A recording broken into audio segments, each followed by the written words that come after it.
জীবনের মঞ্চে আমি কি আমার নিজের অংশটা ভালো অভিনয় করতে পেরেছি?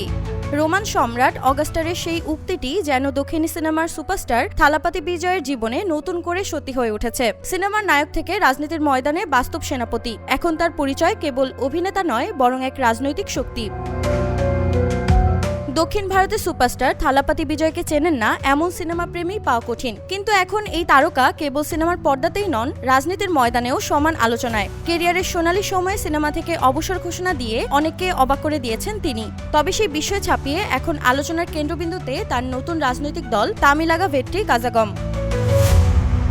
বিজয় রাজনীতিতে আগমনের পেছনের গল্প কম নাটকীয় নয়। প্রায় 2 দশক ধরে তামিল সিনেমার সবচেয়ে জনপ্রিয় নায়কদের একজন তিনি। 2024 সালের ফেব্রুয়ারিতে ঘোষণা দেন বাকি 2টি সিনেমা শেষ করেই তিনি রাজনীতিতে পুরো সময়ের জন্য যুক্ত হবেন। তবে রাজনীতির প্রতি বিজয়ের আগ্রহ নতুন নয়। 2009 সালে তিনি গঠন করেন বিজয় মাক্কাল আয়াক্কম নামে একটি ফ্যান ক্লাব, যা পরে সমাজসেবামূলক কাজে সক্রিয় হয়। প্রাকৃতিক দুর্যোগের সহায়তা থেকে শুরু করে দরিদ্র শিক্ষার্থীদের সহায়তা সব ক্ষেত্রে এগিয়ে ছিল এই সংগঠন।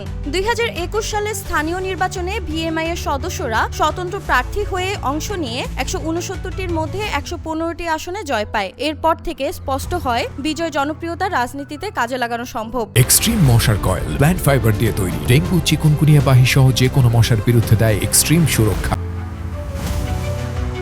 বিজয় নিজেই বলেছেন, তামিল জনগণের প্রতি কৃতজ্ঞতার ঋণ শোধ করার জন্যই রাজনীতিতে এসেছি। তার মতে দুর্নীতি, ধর্মীয় বিভাজন আর প্রশাসনিক ব্যর্থতার বিরুদ্ধে লড়াই করাই তার লক্ষ্য। তিনি রাজনীতিতে খ্যাতি বাড়ানোর মাধ্যম নয়, বরং জনগণের অধিকারের জন্য যুদ্ধক্ষেত্র হিসেবে দেখছেন। দলটির মূল দর্শন হল সেকুলার সোশ্যাল জাস্টিস বা ধর্মনিরপেক্ষ সামাজিক ন্যায়বিচার। ধর্ম, জাত বা ভাষাভিত্তিক বিভাজনের বিরুদ্ধে কঠোর অবস্থান নিয়েছে দলটি। রাজনৈতিক ইতিহাসে দেখা যায় দক্ষিণ ভারতের সিনেমার তারকারা বহুবার রাজনীতিতে সাফল্য পেয়েছেন। এমজি রামচন্দ্রন ও জয়ললিতার মতো কিংবদন্তিরা একসময় সিনেমা থেকে রাজনীতিতে এসে মুখ্যমন্ত্রী হয়েছেন। বিজয় যেন সেই ধারাতেই হাঁটছেন, তবে নিজের ভঙ্গিতে। ডিএমকে ও বিজেপি দুই দলকেই তিনি তীব্র সমালোচনা করেছেন। বিজেপিকে তিনি বলেছেন ফ্যাসিবাদী, আর ডিএমকে তিনি বলেছেন পরিবারতন্ত্র ও দুর্নীতির প্রতীক। বিজেপি নেতারা তাকে অভিনেতার মতো রাজনীতি করা মানুষ বলে খোঁচা দিলেও তার সমর্থকদের দাবি এটাই সময় নতুন এক রাজনীতির।